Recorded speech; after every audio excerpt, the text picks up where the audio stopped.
You are listening to the voice of Bold Business Radio. I am Jessica Dewell of Redirection, your host.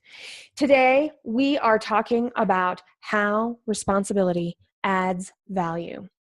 Now, Meridith Elliott-Powell and I had a fantastic conversation that you will be listening to in just a few moments. We talked about everything from what we can control to what we can't, from the type of advertising and messaging that we are getting in the world around us, bombarding us every single moment of every single day. And we're talking about how we choose to approach it in terms of what are we going to do about it? Are we going to only rely on instant gratification? Are we going to blame everybody else for our problems all the time? Or are we going to know what can we do about it and decide if it's worth it? The choice is ours. And when we're thinking about how responsibility, specifically responsibility, adds value, we talked about different situations where responsibility shows up. We've talked about the people and the dynamics of teams that we encounter. And we talk about culture and values in relationship to responsibility and how responsibility shows up even when the word responsibility is not there.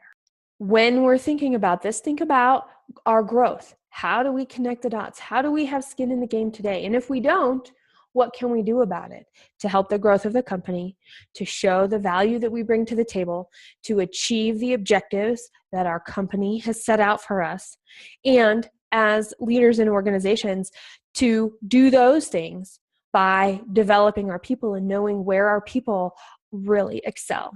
And right after this, you'll hear our conversation. Welcome to the Voice of Bold Business, the show that provides everything smart leaders need to evaluate situations, build relationships, and create solutions. Jessica Dewell candidly talks about the skills necessary to build tenacity and do more with less. And now, here's Jessica. Meridith Elliott-Powell has been voted one of the top 15 business growth experts to watch by Currency Fair.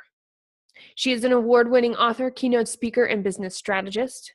She has a background in corporate sales and leadership. Her career expands over several industries, including banking, healthcare, and finance. Meridith worked her way up from an entry-level position to earn her seat at the C-suite table. Meridith is a certified speaking professional, a designation held by less than 12% of professional speakers, and is a member of the prestigious Forbes Coaching Council. She has a cutting-edge message rooted in real-life examples and real-world knowledge. She is the author of 4 books, and her latest, Own It, Redefining Responsibility, Stories of Power, Freedom, and Purpose, are about how to build cultures that inspire ownership at every level to create profits at every turn. I just want to hear in your own words why you decided responsibility needed to be brought up today, here, and now. This is a passion of mine, the whole term responsibility. And I think I might have mentioned before, I had a publisher who said, you can't write a book and say the word responsibility. Nobody's going to want to read about responsibility. It's actually a story that I alluded to in the book where I was sitting down talking to some self-made men. And I was looking for patterns and themes and things that, trying to write the methodology of how do you go from having nothing in life to ending up being incredibly philanthropic? How do you go from being somebody who has no connections to being somebody who can open any door and build any relationship that you need to? And what I found was there were a lot of things that they shared with me that had led to that. But what it came down to was they didn't have a choice. In other words, they couldn't blame somebody else. They couldn't make excuses. At the end of the day, rather than focus their energies externally on that stuff they couldn't control, they focused all their energies inwardly. And what I discovered is responsibility isn't a burden, it's a freedom. It is the path when you control where your energy flow goes. And listen, it's not easy, but when you can do that, how far you can go is unbelievable. So let's stick with that not easy part. It is not easy to focus energy.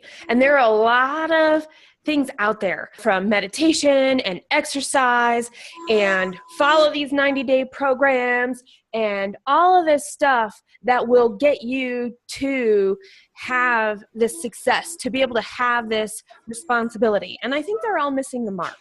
And I'm curious, what's your thought about that? Do you think they're missing the mark? And what's the mark that's being missed? Society is reinforcing not putting your energies in the right place. You can watch half an hour of television and see just our language is to blame other people. One of my favorite television commercials starts out talking about, do you have belly fat? And if you do, it's not your fault.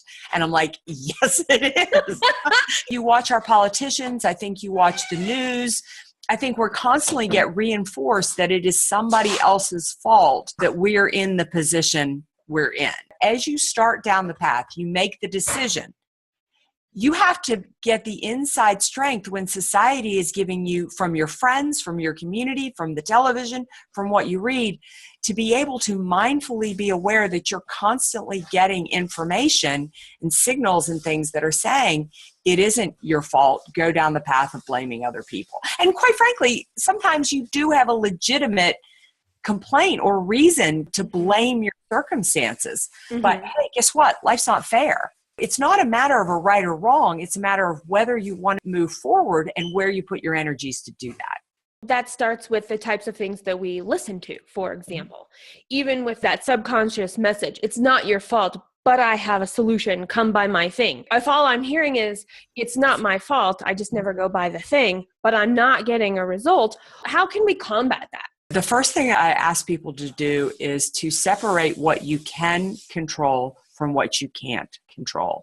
And that's just a really simple exercise. You're in school, minding your own business, doing really well at life, and then one of your parents passes away, or you have a particular challenge, or you get fired from your job, or your job gets outsourced. There's a lot of things there that justify you being angry, upset, or saying it's wrong or it's unfair. There's nothing in that you can control. There's nothing in there that you could have done anything about. So the power lies in just being able to separate those things and then turning your energy back into really what it is that you can focus on. Making sure that your energies are going into those things that can move you forward. When we know we have choices every single step of the way, regardless of how small, everything builds on that energy from that one single choice. What you choose to focus on, if you choose that something is wrong or something is right, it'll immediately change the way that you feel. I mean, just right now, if I said, it's completely unfair, I lost my power yesterday, or I lost my power yesterday, so I had a chance to get some other kind of work done. You can feel the emotion change in your body. If you feel the emotion change in your body, your different thought processes will choose different actions. The other thing that we've become addicted to in society is instant gratification. I work a lot in the sales arena. I teach people how to sell and how to learn to love to sell. And one of the biggest challenges I've got to overcome is people expect when I made a sales call, I should close a deal. It doesn't work like that. And nothing good or worth it in life works like that. It takes commitment. It takes staying committed to the behaviors even when the road looks tough and you're not getting the immediate return from it. When you say that, the things I hear you say are, so it's really cool because something else gets to happen now. Or, I had this other thing on my mind and now it is front and center because everything else moved out of the way for this to continue to go forward. Now, that's my interpretation of what Meridith says, everybody. But it's the sense that I take away is, when things happen, they happen for a reason. And it's not to look for a silver lining. It's to accept what's there and then basically adapt and say, okay, so what I planned isn't happening. So what do I adapt to? What else makes sense for me to look at right now? And something comes up. Usually there's always something to fill the space. Actually, it's fun to sit around and complain and whine, and I'm just like every human being. I mean, the reason we like it is because we build community through it or whatever. But the problem with it is that you stay stuck in the exact same place. See, I believe if you and I both had a flight delay and we were stuck in the airport for 5 hours. And I chose to sit down next to the person next to me and just whine and moan and complain about it, and then call my friends and whine and moan and complain. And you accepted it. You will find opportunity, and I will not. Now, here's the thing. The opportunity was available to both of us, but because you chose not to burn your focus and energy on something you couldn't control, you found the opportunity that was presented to both of us. It's a strategy that I tell people is because, believe me, when things happen to me, it's a natural reaction. I just want to get upset about it, and I want to focus on that. But if you can use some mindfulness to say, what can I focus on here? What can I not? Let that go. Yeah. You're going to find the opportunities that are out there to everybody. What I found from studying really successful people is it's not that they're smarter, brighter, have more luck or anything. It really begins right here. Can they grab their focus and control what they focus on? You make a really good point. Everybody has to complain and feel angry once in a while. I really liked when you said those people are missing the opportunity that is available to everybody. Sure, feel it, then stop, look, and experience something different. You are listening to Program 39, How Responsibility Adds Value. I think we've had a perfect storm right now going on in our society. There are more things that can impact you negatively that are outside of your control. Gas prices go up, regulations increase, competition is coming out all over the place. Combine that with the fact that we have become addicted to entitlement and addicted to instant gratification. I feel like we've lost the coping skills that we need more than we've ever needed to navigate the environment that we're living in right now. I think you're going to really see a separation between people who reach whatever your definition of level of success is versus people who don't. I think there's going to be more of a massive gap. And I think the reason is because of this idea of responsibility. If you go back in our history and you think about the Great Depression or World War II or things like that, what you saw was people come through tough economic times because they were incredibly self-sufficient.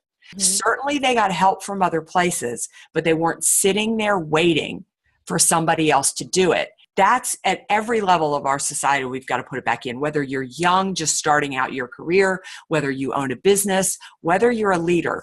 You can complain about your employees, you can complain about your boss, you can complain about your life situation, or you can do something about it. Do you have any tips when you're working with interesting dynamics? I do a lot of leadership courses, especially for high potential leaders that's coming up through the organization. And the thing that I really feel that people need to realize is that the true beneficiary of employee engagement is the employee. When things happen inside the workplace that you don't agree with, that you don't like, that you might roll your eyes at, you've got to realize that's reflecting on you.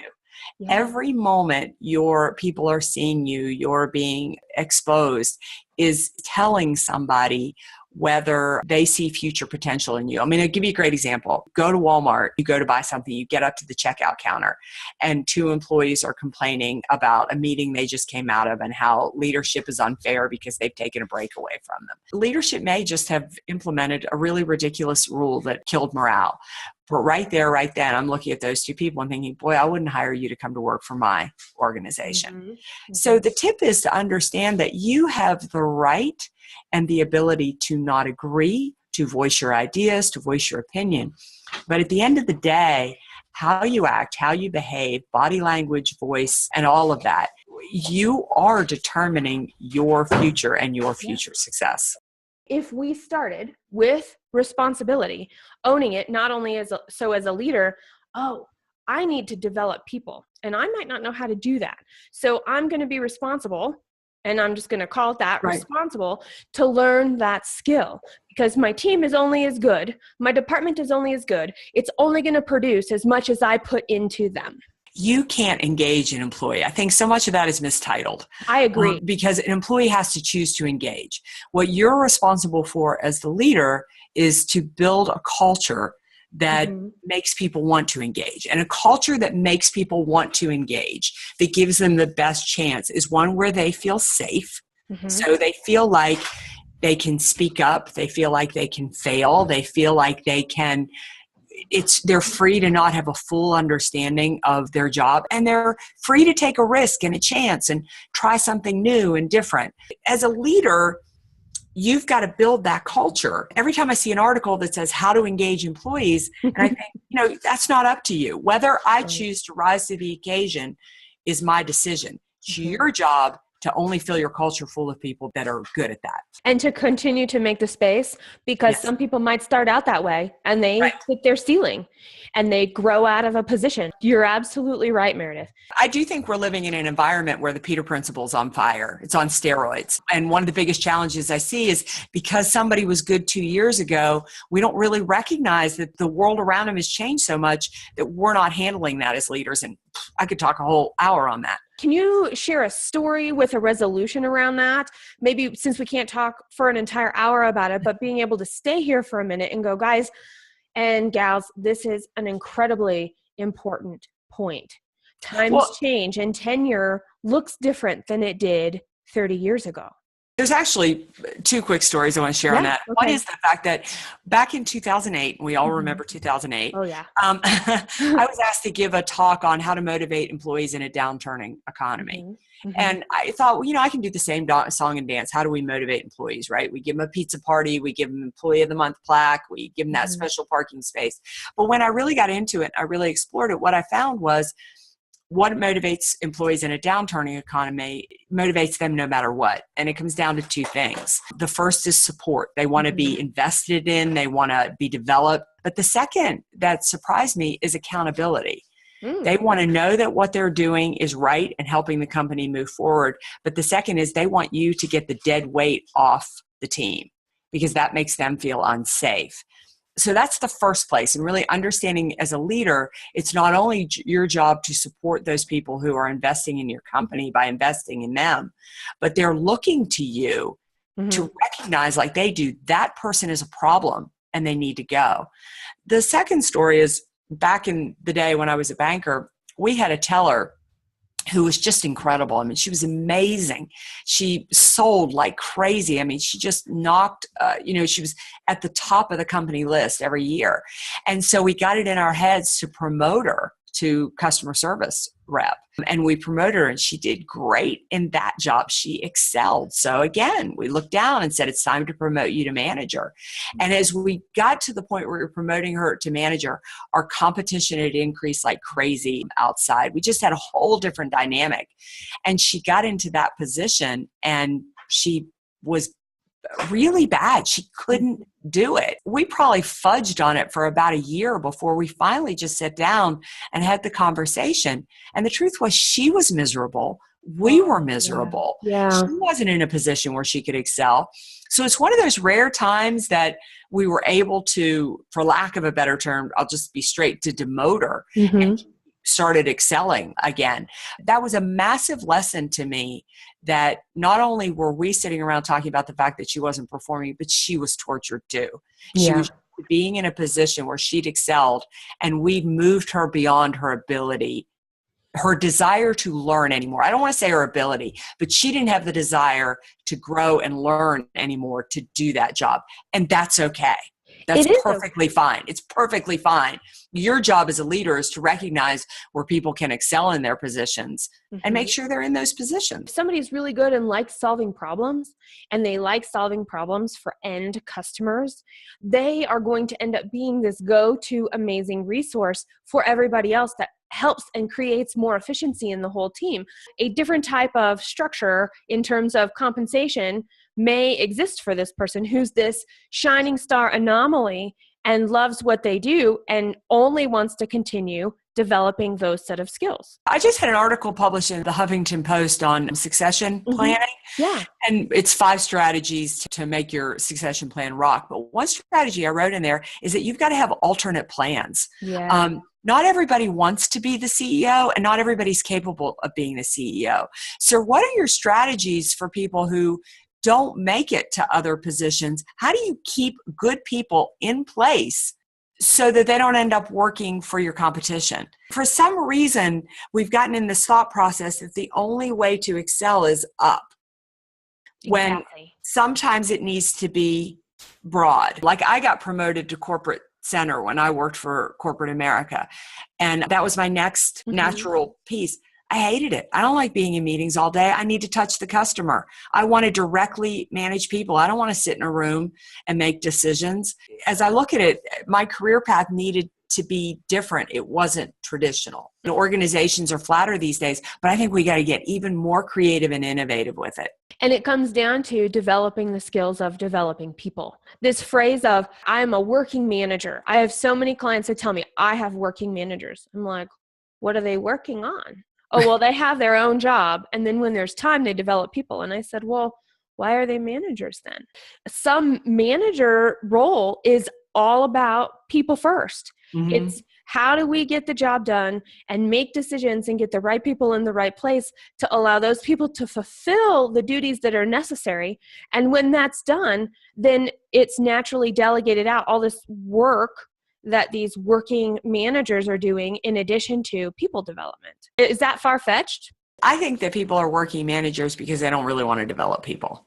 And I just think sometimes we think of developing people as a promotion or as a title, and really developing people is a whole lot of work. You got to want to do it.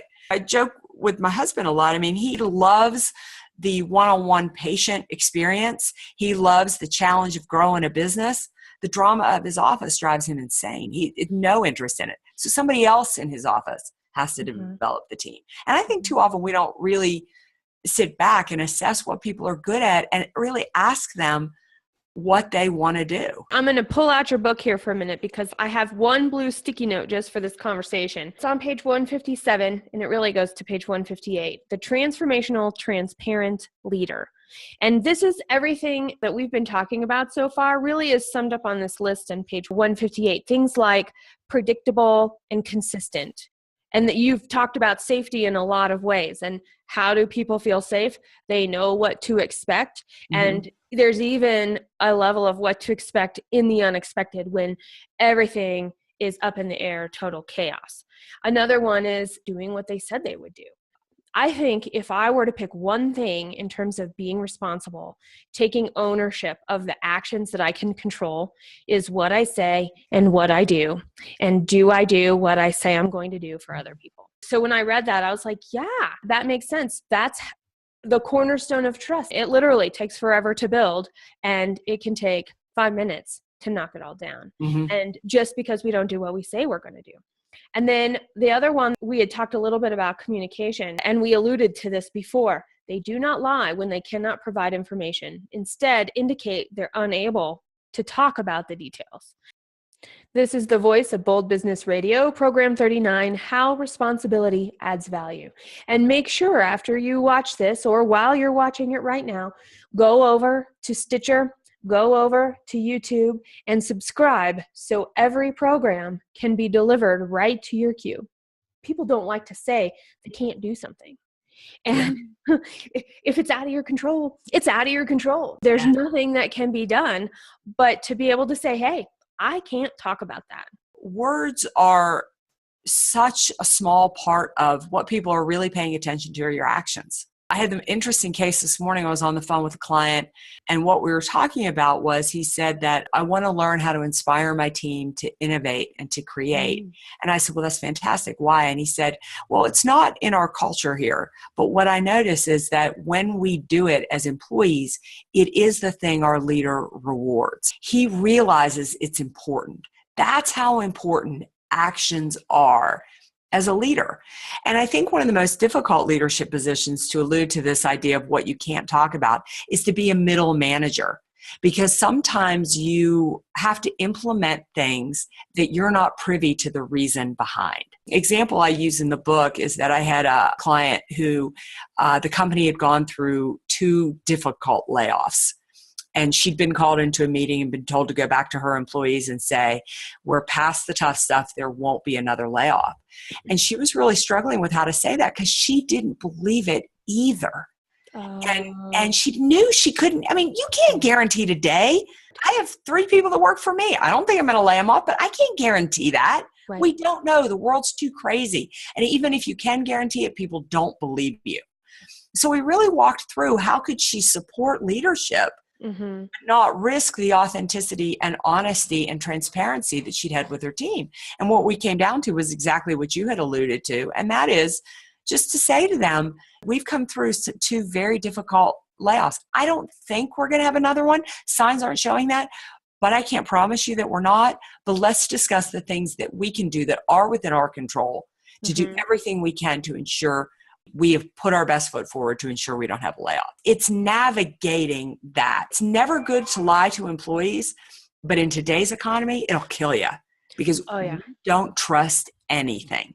You talked about some growth strategies recently, and I'm going to just tell everybody, if you haven't signed up for Meridith's newsletter, it is a great way to stay in touch and just get a little bit of a little bit of good, actionable information. I was going to say positivity because whenever I get your newsletters, Meridith, it cracks me up. I'm like, I really needed to hear that right now.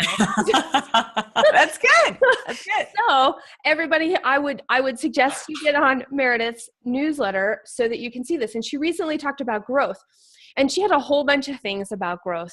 And when we're thinking about responsibility and we're talking about how responsibility adds value to a company, there were 2 growth strategies that I thought were really important and pertinent to this conversation.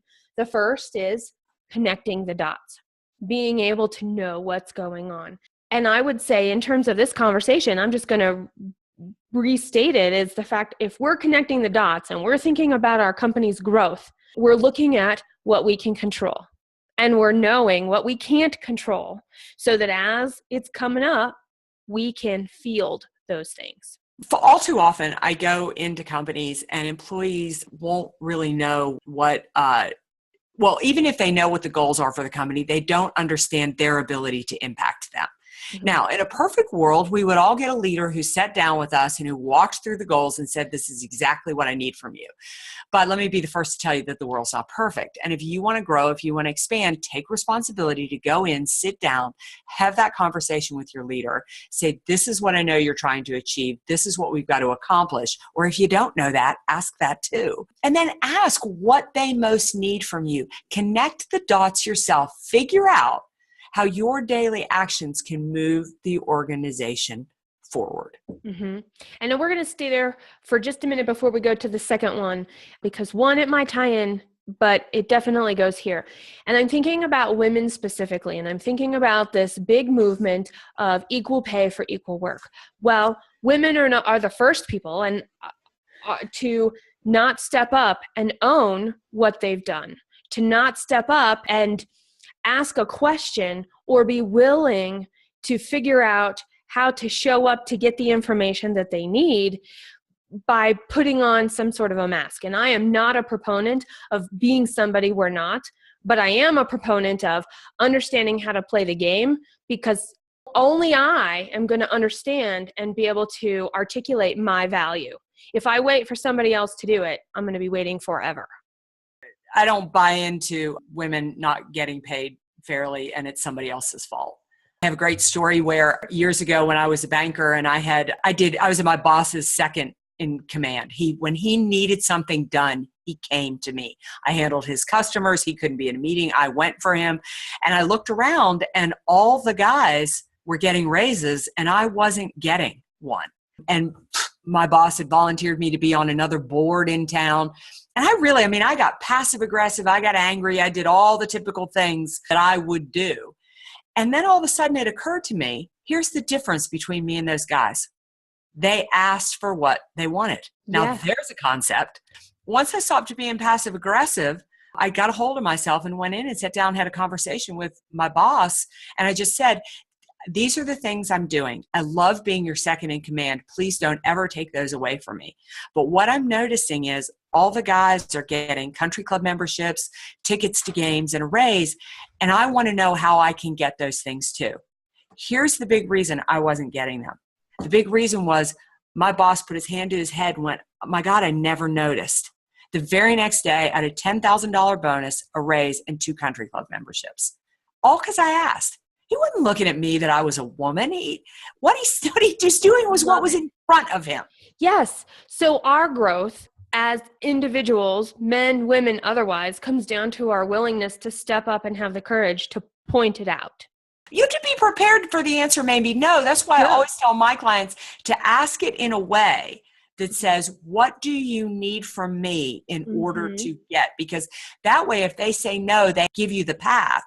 But if you're doing amazing work, your boss is not getting up every day and thinking, how can I make so-and-so's life better and how can I pay them more? They're dealing with every other fire they've got to deal with.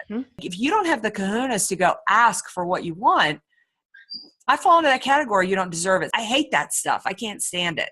I think that's a skill that women have to learn, and I'm in complete agreement with you. Voice. Yeah, I just did an interview for a women's magazine, and they said, what is the biggest thing that you find women that hurts them in their career?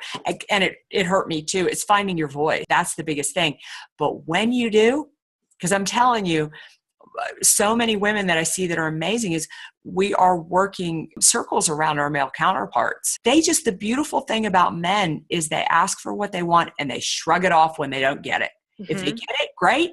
If they don't get it, no big deal. And they go back and they ask for it again. Learn that lesson from them and combine that with the skills that come inherent to you, and you'll rock. See, everybody, this is one of the reasons I really love Meridith, because what can I control? I can control what I ask for. Right. What can I control?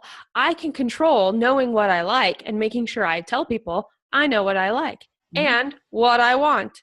It makes for a deep relationship with these people. And that right there is also what can open doors. Find out exactly what it is that they need you to do and what they see as important, and then do that. Because I will tell you, as a woman in the corporate workplace, developing people was really important to me, but it wasn't the reason initially I got promoted. What I discovered was that they most needed from me was to drag business through the door. So I put my energies there because that's what would get me the raise. That's what would bust the glass ceiling. And then I could make developing people a priority. Okay. So you understood the path they wanted because you had a clear sense of the goals by having those conversations. Yep. The biggest thing that they wanted and they looked for was people who could develop business. You can change the game, but you need to play it and win first. And when I excelled at developing business, then I got promoted. And when I got promoted, I could make developing people a priority. And so that leads into the second growth strategy that came out of the newsletter that I was reading recently, which is have skin in the game. And we actually just talked about that in the sense that finding a voice is putting yourself out there. It's knowing what you want and going after it within still doing all of the things that we're doing so well in the roles that we hold. So often as an employee, we feel like rules or goals or things that we're given, if we don't like them, we almost want them to fail. We want them to fail because we feel like they were pushed on us, they weren't our idea, and we don't really care about them. But again, sort of circling back to where we started, is the more that your company excels, the better chance you have of excelling. So find a way to get some skin in the game, to insert yourself in ensuring that those goals, those objectives are accomplished. The second piece of that is I always tell leaders, and it's back to the transformational leader piece, is that as a leader, the question of what belongs to you, what do you want to accomplish? What goals do you want to set? What clients do you want to call on? But the question of how belongs to the team, because when they answer the question how, people get skin in the game. People want to be heard and they support what they help create. And so they need a part of it. They need to have some voice in what's going on. And that's redefining responsibility right there. Absolutely. Very good. Yes, it is. It is seeing it as responsibility is something that should be shared. It's not something that should be put on somebody. And if you're an employee, responsibility is something that should be taken. And we're going to leave it at that because that's a very strong final point to consider and really reflect on where you are, what you are trying to accomplish, and if you're not getting the results that you want, what can you control and what steps can you take to move forward in the way that will allow you to feel fulfilled, that will allow you to have the rewards that you want, and that will allow you to continue to move forward and bust through your obstacles and the challenges that you're facing today. Just remember, how far you go, what you accomplish, at the end of the day, it's all up to you. Subscribe at thevoiceofboldbusiness.com and get more information, program notes, and past episodes. Bold leaders approach each situation and focus on action to achieve a higher level of leadership. Jessica Dewell, your business advocate, is the host of the Voice of Bold Business Radio. Thank you for joining us.